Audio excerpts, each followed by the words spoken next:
नमस्कार आप सभी को। स्वागत है आपका हमारे इस प्लेटफ़ॉर्म पर। यूपी ट्रिपल एससी यानी कि उत्तर प्रदेश अधीनस्थ सेवा चयन आयोग। इसके लिए आज से हम लोग कंप्यूटर की क्लास करेंगे और कंप्यूटर की एमसीक्यूज़ क्लास। ठीक है?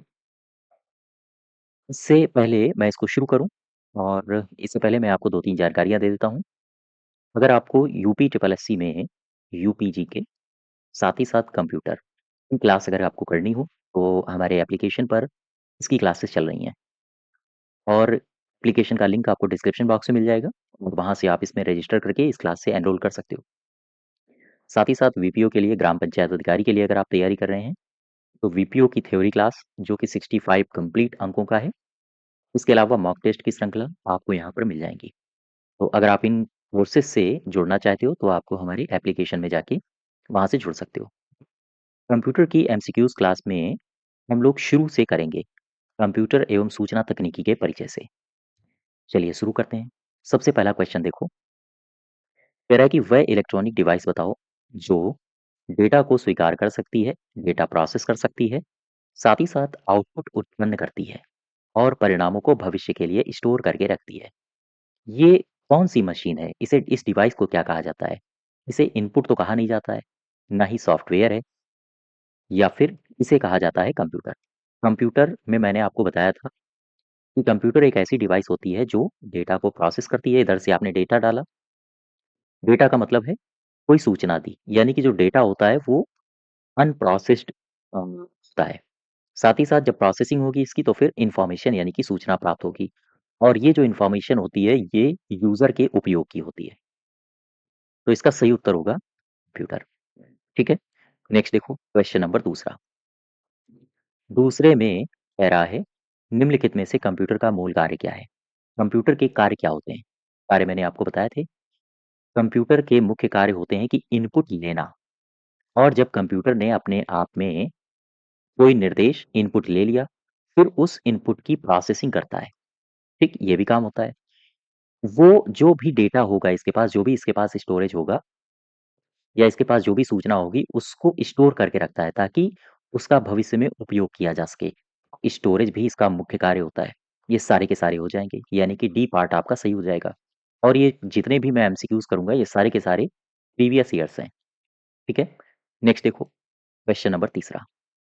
कह रहा है कंप्यूटर के संबंध में निम्नलिखित में से कौन-सा कथन गलत है? आपसे गलत कह रहा है, गलत कथन पहचानिए। यहाँ पर आपको ध्यान देना है। कभी-कभी यहीं पर गलती हो जाती है और स्थिति ये बनती है कि हमने गलत तो पढ़ लिया, और जब ऑप्शन में पहुँचते हैं तो ये गलत ध्यान नहीं रहता है। फिर हम सही ढूँढते हैं और जैसे ही मान लो हमको ये सही मिल गया, यहाँ टिक लगा के फिर हम आगे बढ़ जाते हैं। ये ध्यान रखना है इस तरह की गलतियाँ ना हो, नहीं तो आते हुए क्वेश्चन गलत हो जाएँगे। ठीक है? तो ख़ैर गलत पूछ रहा है आपसे।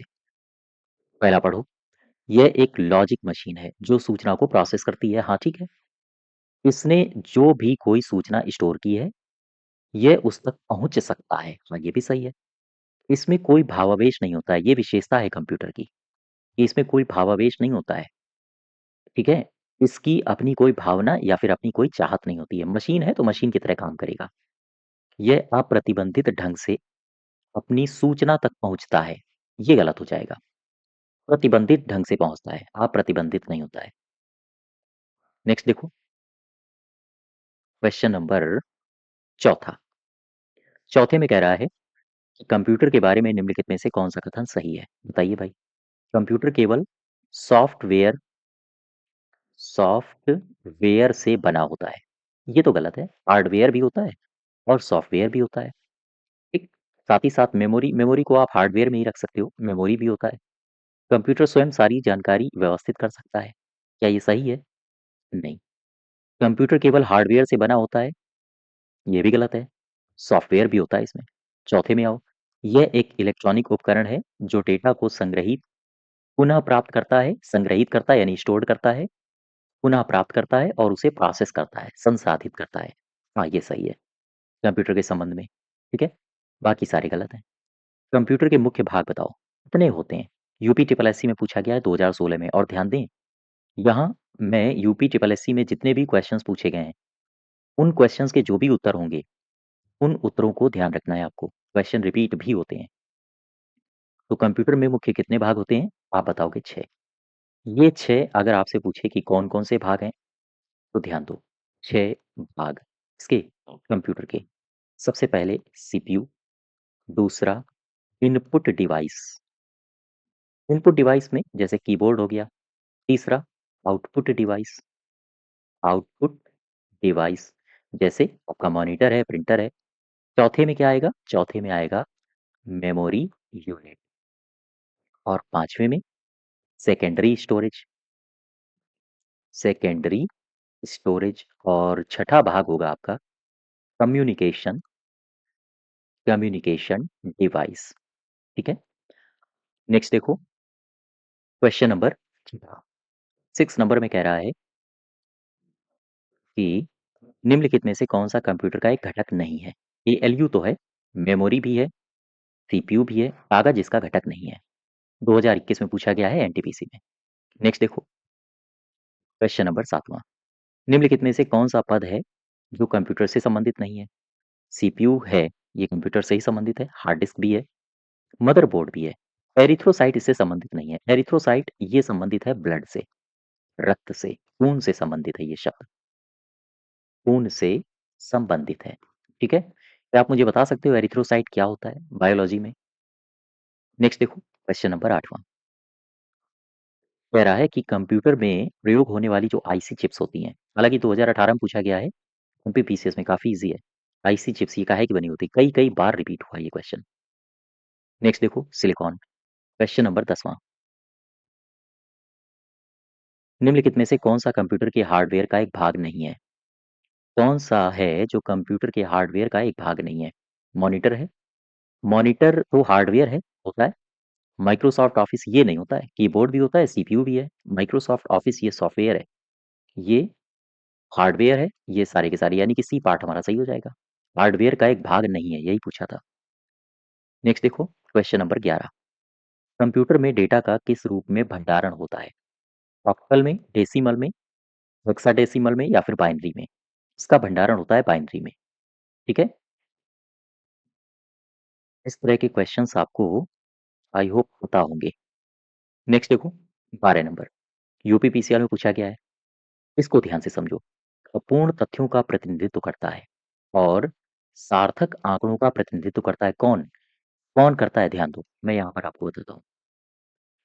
जैसे सपोज करो ये है आपका कंप्यूटर, ठीक, गौर करना। इसमें आपने कोई डेटा दिया यानी कि इनपुट दिया, और ये जो इनपुट होता है ये होता है डेटा। फिर इसके बाद प्रोसेसिंग होती है इसकी, ठीक। इसके बाद फिर यहाँ पर आप हो, यूजर हो। इसके बाद यही जो कंप्यूटर है ये आपको आउटपुट देगा, और ये जो आउटपुट होगा ये होती है सूचना, अर्थात इंफॉर्मेशन। और ये जो इंफॉर्मेशन होती है वो यूजर के उपयोग लायक होती है। अर्थात हम कह सकते हैं कि जो डेटा है वो अनप्रोसेस्ड होता है, बिना संसाधित होता है, यानी ये संसाधित नहीं होता है।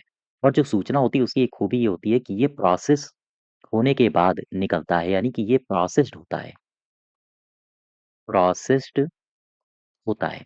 ठीक है। अब यहाँ पर आओ क्वेश्चन में, सवाल को पढ़ो। कह रहे कि अपूर्ण तथ्यों का प्रतिनिधित्व करता है और सार्थक आंकड़ों का प्रतिनिधित्व करता है। अपूर्ण तथ्यों का प्रतिनिधित्व करता है और सार्थक आंकड़ों का प्रतिनिधित्व करता है। सार्थक आंकड़े वही होंगे जो एक यूजर के उपयोग के लिए जारी किए जाएंगे कंप्यूटर के द्वारा। सार्थक आंकड़े कौन से होंगे? सार्थक आंकड़े कहलाती है सूचना, इंफॉर्मेशन। अब यहाँ पर देख लो, इंफॉर्मेशन बाद में कौन है? ये है। और अपूर्ण तथ्य डेटा होते हैं। ठीक, डी पार्ट सही हो जाएगा। नेक्स्ट देखो, इंफॉर्मेशन सिस्टम में अल्फा न्यूमेरिक डेटा सामान्यतया क्या रूप लेता है? देखो यहाँ पर मैं आपको तीन चार बातें स्पष्ट कर दूं पहले। Just wait. देखो, मैं बात कर रहा हूँ आंकड़े। आंकड़े का मतलब है डेटा। ठीक है।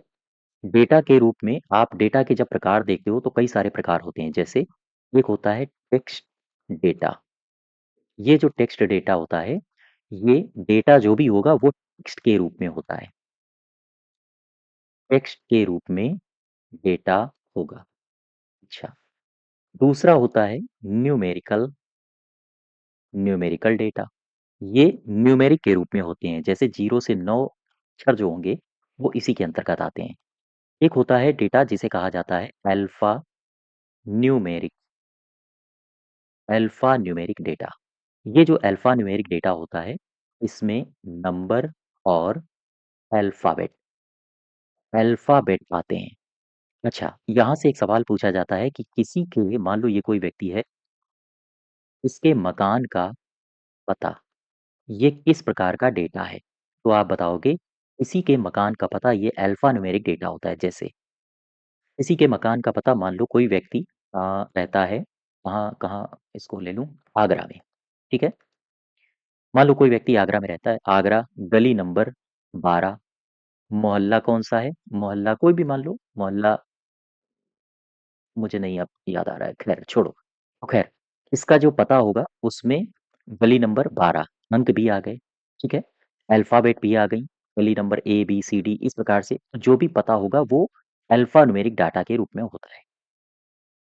किसी के मकान का पता ये एक सवाल पूछा गया है प्रीवियस ईयर में किसी बैंक के एग्ज़ाम में कि मकान का पता वो किस प्रकार का डेटा होता है, दैट इज़ अल्फ़ा न्यूमेरिक।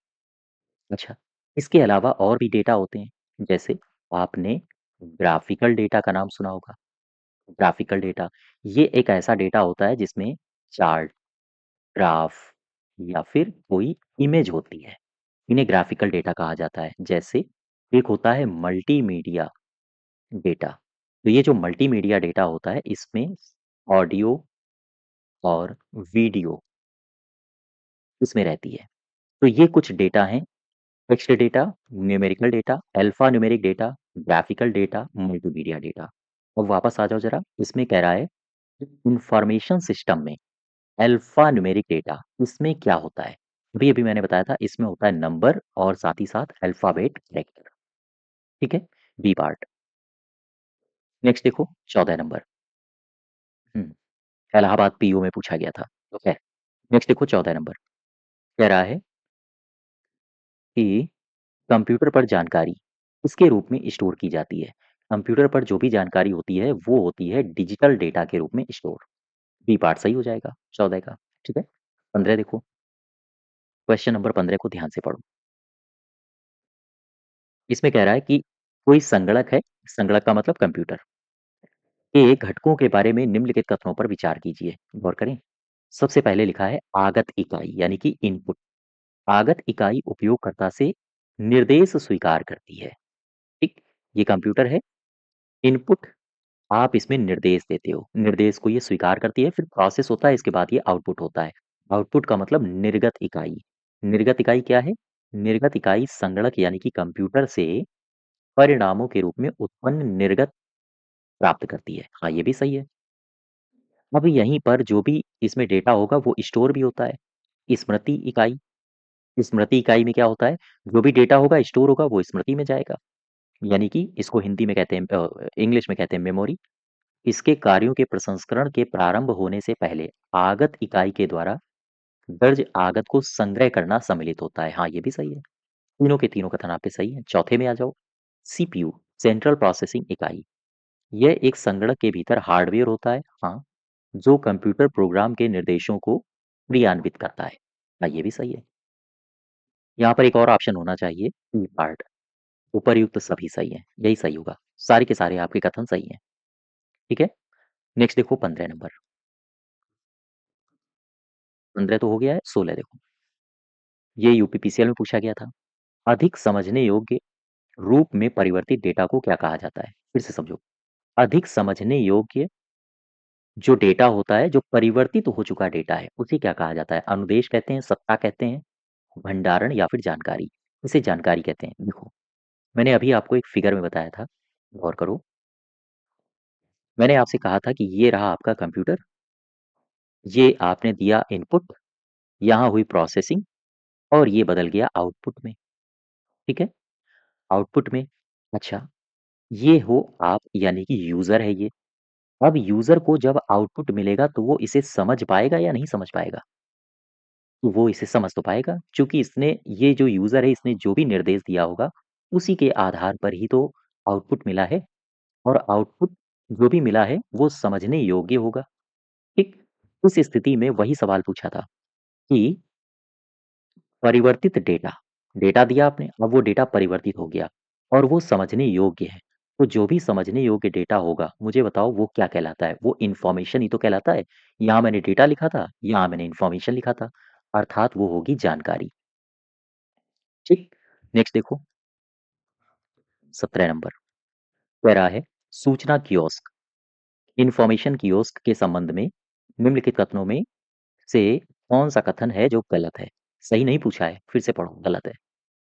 सबसे पहले ये एक शब्द है कियोस्क, इसको पहले जान लो। देखो, मैं इसकी बात करता हूँ, ये लिखा है कियोस्क। कियोस्क क्या है? दरअसल कियोस्क एक बूथ को संदर्भित करता है। यह एक बूथ को संदर्भित करता है। अच्छा, ये होता क्या है? ये एक ऐसी बूथ होती है जो आकार में छोटी होती है। ये आकार में छोटी होती है, सीमित काम करने के लिए होती है और इस कियोस्क का सामान्यतः प्रयोग किया जाता है विपणन कार्यों में। अब इसी कियोस्क के आगे आप एक शब्द जोड़ दो, सूचना, तो यही हो गई सूचना कियोस्क।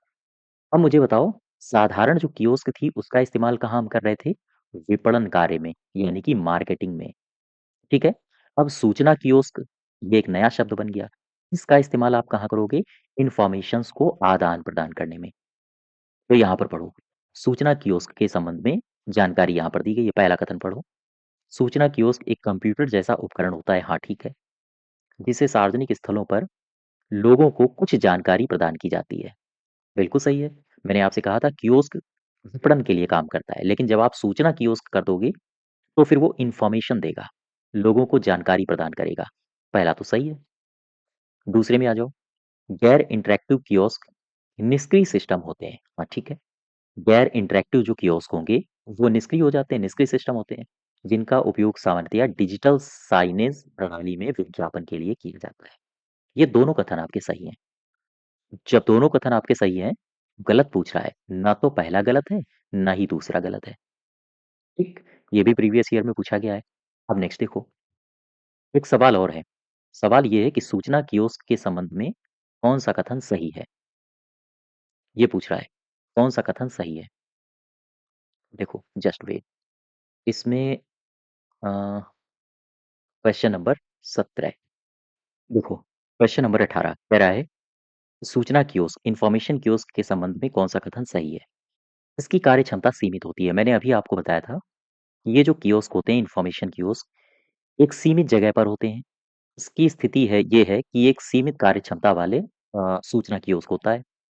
साथ ही साथ ये दूरस्थ नियंत्रित होता है। दूरस्थ नियंत्रित का मतलब ये रिमोट कंट्रोल्ड होता है। इसमें कौन-कौन से कथन दिए हैं? हाँ, ये दोनों कथन सही हैं। क्वेश्चन नंबर 18 का दोनों कथन सही हैं। सूचना कियोस्क के बारे में कहा गया है कि इसकी कार्य क्षमता सीमित होती है। हाँ, बिल्कुल। यह दूरस्थ नियंत्रित यानी कि रिमोट कंट्रोल्ड होता है। ये भी सही है। नेक्स्ट देखो, क्वेश्चन नंबर 19 कह रहा है कि इनमें कौन-सा हार्डवेयर का भाग नहीं है? हार्डवेयर का भाग कौन-सा नहीं है? मॉनिटर हार्डवेयर है। ये लिखा है लैन, LAN, ये हार्डवेयर नहीं है। यही सही हो जाएगा। आगे पढ़ो ज़रा। सेमीकंडक्टर मेमोरी भी हार्डवेयर है, कीबोर्ड भी है। तो ये लैन गलत हो जाएगा यहाँ पे। लैन होता है local area network. Local local area network, ठीक है? तो ये तो एक नेटवर्क हो गया और आपसे पूछ रहा है हार्डवेयर, यही सही हो जाएगा। सीएमओएस, सीएमओएस क्या है? सीएमओएस का पूरा नाम पूछ रहा है। कोर तो गलत हो जाएगा, ये भी गलत हो जाएगा। कैपेसिटिव, ये भी गलत हो जाएगा। Complementary metal oxide semiconductor, CMOS, यही इसका सही उत्तर होगा। दरअसल ये जो सीएमओएस होता है, ये ये सीएमओएस वास्तव में मदरबोर्ड पर लगा होता है और सीएमओएस जो चिप होती है, एक बैटरी की सहायता से ये चलती है। बैटरी की सहायता से चलती है, ठीक है? सीएमओएस और इसका पूरा नाम आपसे पूछा था, पूरा नाम होगा कॉम्प्लीमेंट्री मेटल ऑक्साइड सेमीकंडक्टर। इसके बारे में डिटेल से मैं आपको मेमोरी की क्लास में पढ़ाऊँगा, ठीक है? हाँ, जो भी क्लासेस आपकी चल रही हैं। नेक्स्ट देखो क्वेश्चन नंबर 21, कह रहा है कंप्यूटर हार्डवेयर में होती है वास्तविक क्या? आगे आगे फिल इन द ब्लैंक्स है, कह रहा है आगे बढ़ो। कंप्यूटर हार्डवेयर में होती है, कंट्रोल यूनिट होती है, नन ऑफ दीज, या फिर दोनों मेन मेमोरी और कंट्रोल यूनिट दोनों होती हैं। इसमें कौन सा सही होगा? दरअसल जब आप कंप्यूटर हार्डवेयर को पढ़ते हो तो आपको इसमें मेन मेमोरी और साथ साथ इसमें कंट्रोल यूनिट दोनों होते हैं। B part. क्वेश्चन नंबर 22 देखो। कंप्यूटर के किस भाग को छुआ और महसूस किया जा सकता है? छुआ तो जा सकता है हार्डवेयर को, और सॉफ्टवेयर को तो छुआ भी नहीं जा सकता। तो सी पार्ट सही हो जाएगा। सॉफ्टवेयर तो गलत हो जाएगा, आउटपुट भी गलत होगा। प्रोग्राम महसूस किया जा सकता है, हार्डवेयर, सी पार्ट। ठीक है। नेक्स्ट देखो, क्वेश्चन नंबर 23। कह रहा है कि कंप्यूटर में बस, बी यू एस, ये क्या है? बस वास्तव में एक संचार प्रणाली होती है। यह एक संचार प्रणाली होती है और ये काम क्या करती है? डेटा को एक स्थान से दूसरे स्थान पर ट्रांसफर करना। अर्थात डेटा को विभिन्न घटकों के साथ, या हम कहें विभिन्न घटकों में ट्रांसफर करना इसका मुख्य कार्य होता है। तो बस डेटा आइटम को इंगित करता है, गलत है। जानकारी संचारित करने वाले फिजिकल वायर का एक सेट होता है, यही सही होगा, बी पार्ट। ठीक है। नेक्स्ट देखो 24। कंप्यूटर में जहां एक्सेसरीज जुड़ती हैं उसे क्या कहा जाता है? जहां भी एक्सेसरीज जुड़ती हैं, अलग से कोई पार्ट अगर जोड़ना है तो आप इसको कहते हो पोर्ट। ध्यान दीजिएगा, पोर्ट। ठीक है। अब यहाँ पर ऑप्शन देख लो, यही सही हो जाएगा, पोर्ट। अच्छा, ये एक लिखा है रिंग बस। बस तो मैंने अभी बात बता दिया आपको। ये लिखा है जिप। जिप क्या होता है? जिप को याद रखना, जिप एक फाइल का प्रकार है। फाइल का यह एक प्रकार है। ठीक है।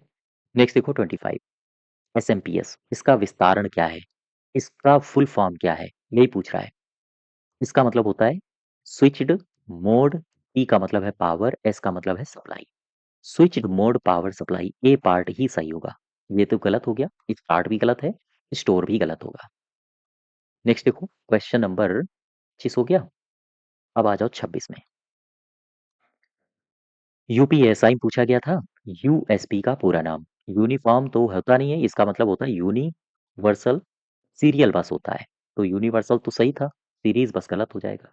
यूनिफॉर्म भी गलत होगा, यूनिवर्सल सीरियल बस, ये पार्टी सही रहेगा। ये दो दो परीक्षाओं में पूछा गया है।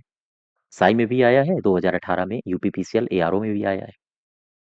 तो प्रीवियस ईयर्स लगाना जरूरी है। ठीक है।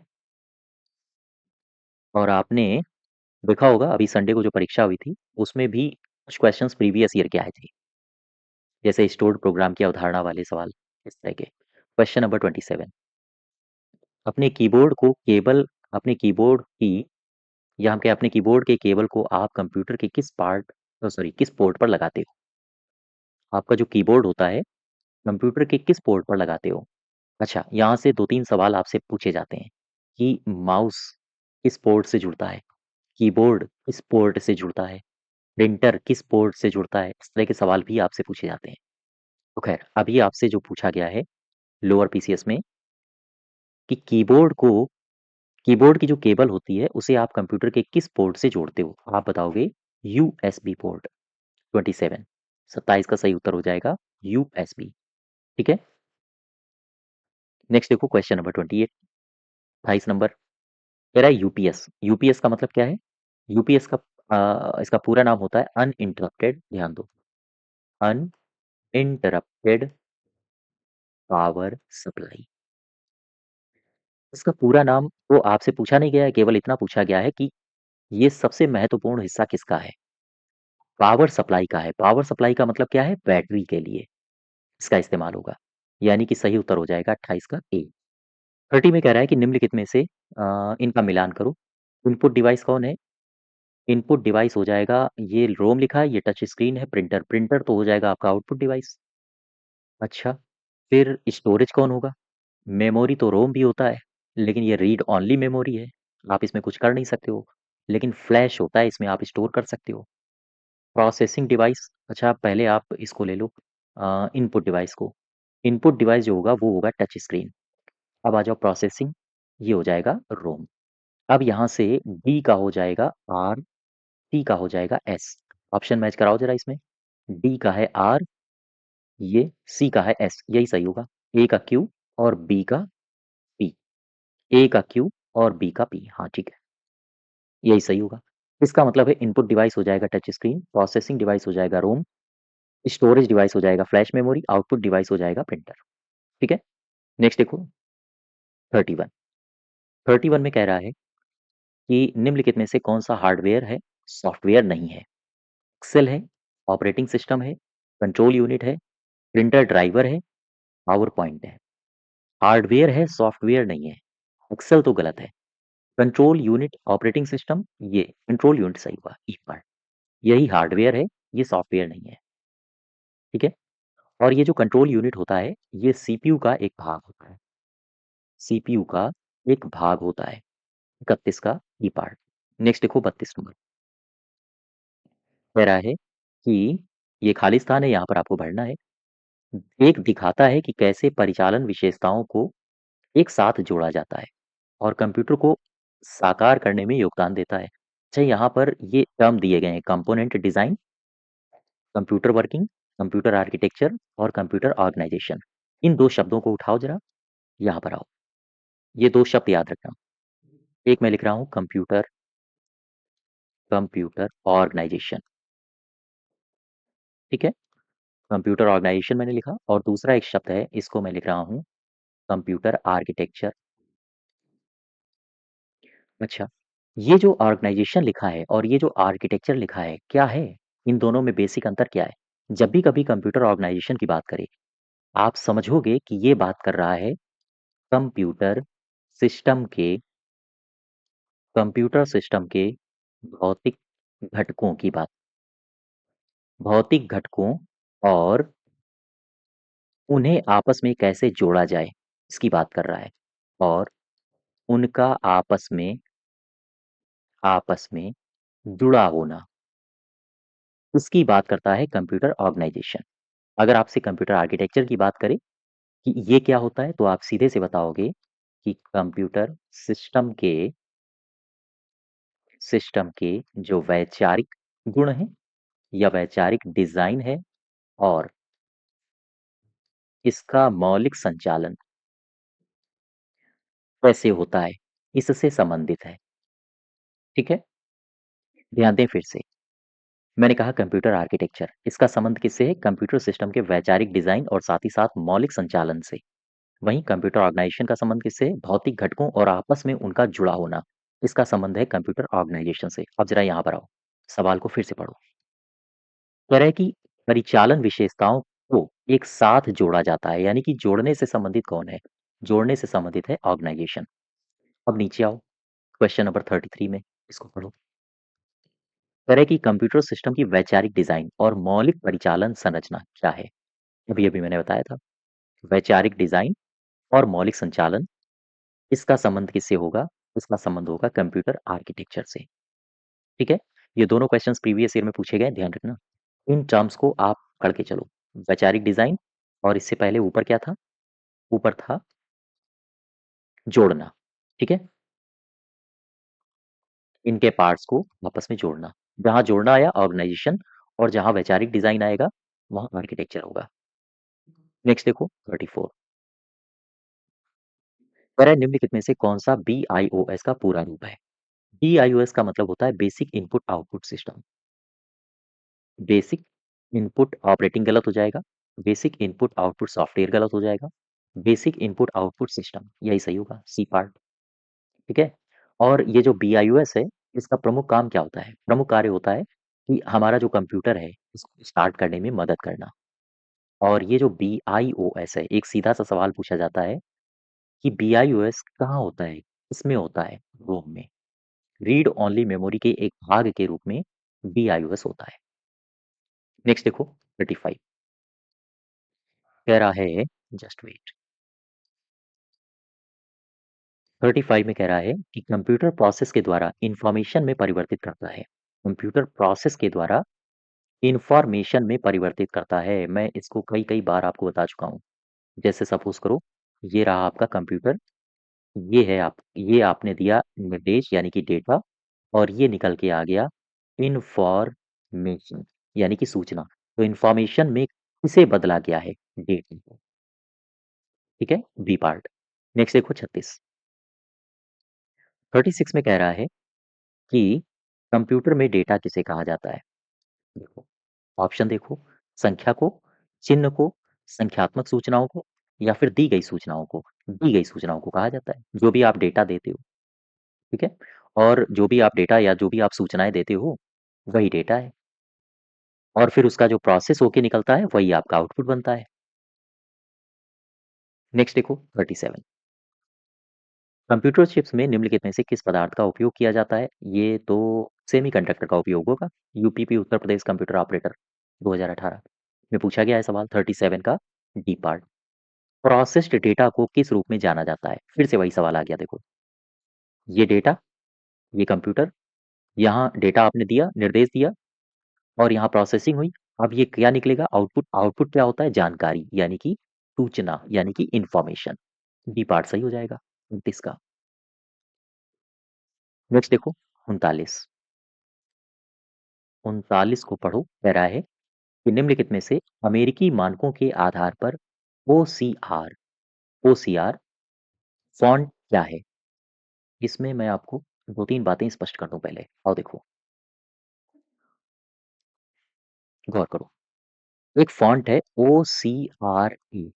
ये क्या है, आप बताओगे। ये एक फॉन्ट है। ठीक है, ये जो एक फॉन्ट है, इसे कब लागू किया गया। 1968 में इसे लागू किया गया। सवाल ये है कि ये जो OCRA है, इसे मानकीकृत कब किया गया था, और इसे मानकीकृत किया किसने था, किसने इसको एक्सेप्ट किया था। ये OCRA फॉन्ट को ANSI ने मानकीकृत किया था। प्रश्न ये है, ANSI का पूरा नाम क्या है। इसका नाम है अमेरिकन नेशनल। एस का मतलब हो जाएगा स्टैंडर्ड, और आई का मतलब हो जाएगा इंस्टीट्यूट। ठीक है, तो OCRA ये एक फॉन्ट है जिसे 1968 में मानकीकृत किया गया था, या हम कहें निर्माण किया गया था। और इसको मानकीकृत करने का श्रेय किसको जाता है, आंसी को, ANSI। इसका पूरा नाम है अमेरिकन नेशनल स्टैंडर्ड इंस्टीट्यूट। बात समझ पा रहे हो। और ये तो मानकीकृत किया, इसका विकास किसने किया था। सवाल ये है कि इसका भाई निर्माण किसने किया। तो इसका निर्माण किया था अमेरिकन अमेरिकन टाइप फाउंडर्स ने। अमेरिकन टाइप फाउंडर्स ने इसका विकास 1968 में किया था। तो आपसे वही पूछ रहा है यहाँ पे कि अमेरिकन मानकों के आधार पर, यानी आंसी के आधार पर, ANSI के आधार पर OCR फॉन्ट कौन सा है। तो आप बताओगे OCRA।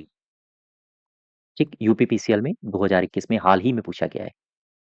नेक्स्ट देखो क्वेश्चन नंबर 40। कह रहा है निम्नलिखित में से कौन सा है जो एम्बेडेड सिस्टम में माइक्रो कंट्रोलर के प्रकार हैं। ARM माइक्रो कंट्रोलर है, या फिर MRP माइक्रो कंट्रोलर है। Question number 40। यहाँ पर एक शब्द दिया है, ये दिया है माइक्रो कंट्रोलर।